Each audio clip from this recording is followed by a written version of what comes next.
Yeah, so I'm one of the lucky ones to have AC in my home. My parents, who've lived here for decades, they still don't have AC in their home too. So they are definitely struggling with a lot of people right now. In Western Washington, it is a luxury to have one of these in your home. You can adjust the temperature to make sure that you are staying cool and comfortable in this excessive heat. But most people in Western Washington don't have central AC.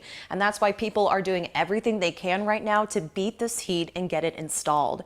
So Pacific Heating and Cooling in Tacoma says they are the busiest they've ever been. They are at least a few weeks booked out and getting 400 plus calls a day.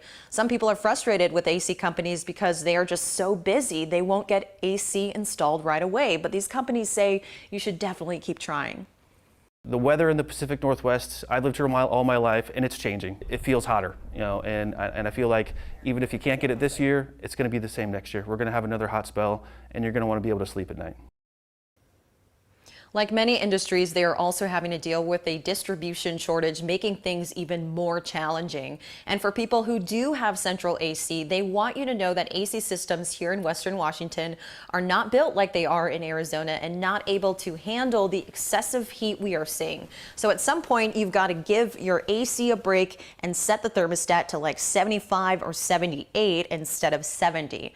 So early on in the pandemic, Pacific Heating and Cooling says they slowed down like a lot of businesses did. And then all of a sudden they saw an uptick because a lot of people were working from home and they wanted AC. They said if you're not able to get central AC this year, it's a good idea to still keep looking into it and get it as soon as possible because we're probably going to be seeing hot temperatures next summer as well. Live here in Auburn, Kira Elfallen, King 5 News.